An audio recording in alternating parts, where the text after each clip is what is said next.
What up, you weirdos? Dave here, and I like knives. Here to talk to you today about the big boy himself, the ZT350. With a 3¼ inch length blade, this is 3.5 inch, but that's the ZT300, so that's incorrect. A 4.5 inch handle. At its widest part, a 1¾ inch wide handle, and a little bit more than ½ an inch thick. Little buddy's a bit of a beast. Blade of S30V and handles of G10 with stainless steel liners. And I stopped talking about weight, but this thing's a chunky little fella. A little bit of background. I got this because the paramilitary told me to. In the PM2 video, I referenced my shopping list, and the ZT was my first one to get off of it. So, yeah, it started a trend in my life that I am okay with. Straight into what is great. Because so many things are. That sound. I haven't talked a lot about the thwackiness of a blade, or I think the title of my Clash review was Thumper or something like that. But anyway, just the feel of a knife when you open it it's something that should take you aback. And this does. 1 second. Don't hit myself in the chin. There we go. I hope you heard that, because it's beautiful and makes me happy. And this channel is about things that make me happy.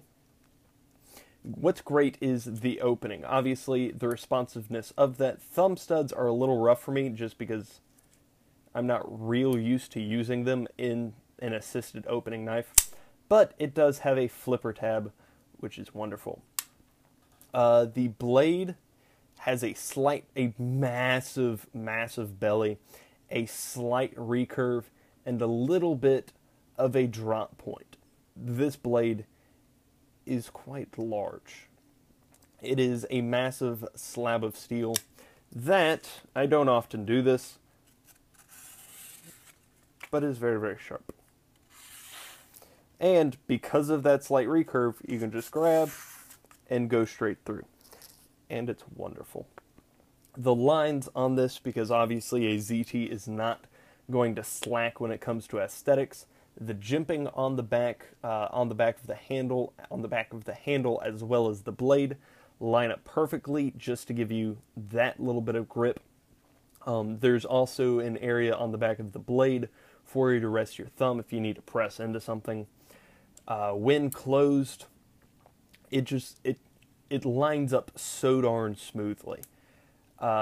This isn't referenced, but the jimping on the base is very helpful. Helps you find it in case you need to do something. It just gives you more options for holding your blade, which I am all about. I like options. Blade lines, the stud. This is how you do a thumb stud correctly. It is no secret. See right there? Just in that split second, I gashed my thumb. I definitely felt a cut. Yeah, there's going to be a little bit of blood that comes out of there.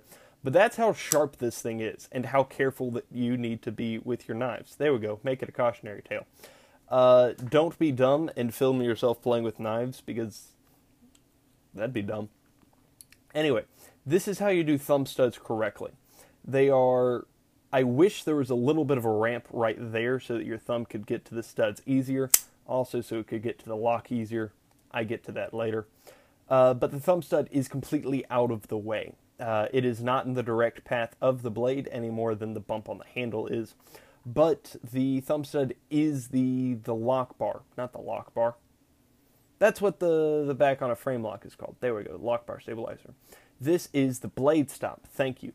Like on the Kershaw Leak, the thumb stud, and not the Kershaw Leak. Kershaw Leak doesn't have thumb studs. Whatever, it'll come to me very randomly.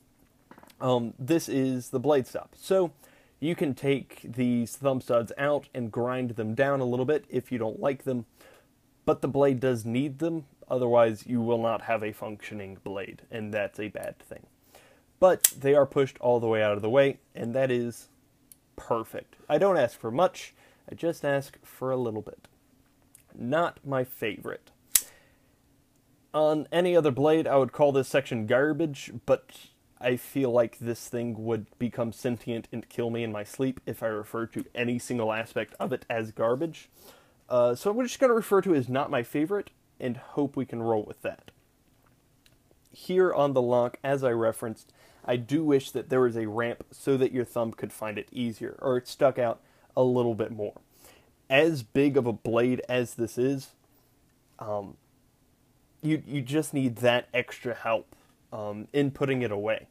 I do love how thick a slab of metal that is. I don't think my camera is going to focus, and we're just going to have to roll with that. But right there you can see it's almost as thick as the blade itself, which is great. So there's no question that it's not going anywhere. Perfect. The pocket clip. Something which I abhor because it sticks out so darn much. I want it deep carry. And a little bit bigger of a clip, perhaps, because this is such a big blade that I'm not sure what I would say my perfect ratio for that measure is. But I mean, higher than this. I just like a bigger clip, deep carry. Just my personal things because I'm a weirdo.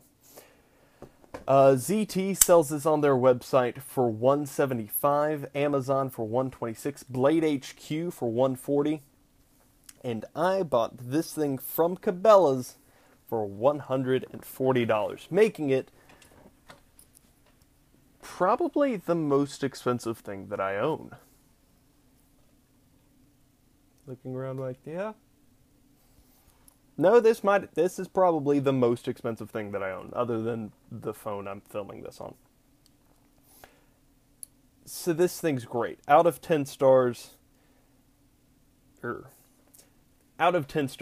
give it a tiger roaring effect here. It's beautiful. It's near perfect for what it wants to be. A completely overbuilt tank with a blade attached. That's what this is.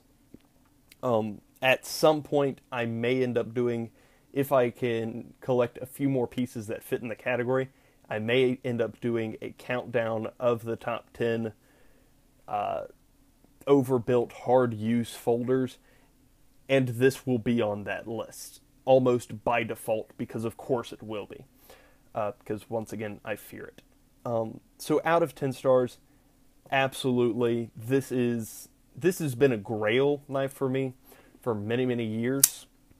And then it's something that I wanted, but something that I figured that I'd never get because it was just out of range.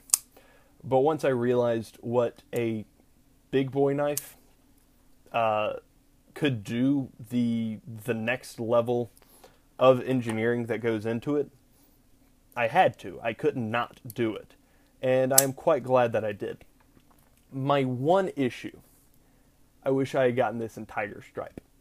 It's a little bit more expensive. This is $175 from ZT. I think the Tiger Striping is about $200. So anywhere you get it from, it's gonna be a little bit more. Just do it, because that's so cool. And also, both the Nozos and Gibbs is, I think they had ZT300s in that one episode of NCIS. But either way, theirs was Tiger Striped, and if it's good enough for Gibbs, it's good enough for me. Because growing up, I actually wanted to be Denozo. So, this blade both connects me to my masculinity, because I can conquer small nations with this thing, and also with my childhood, because it allows me to be like my hero. If you have any questions, comments, or suggestions, let me know down below. And other than that, have a great day.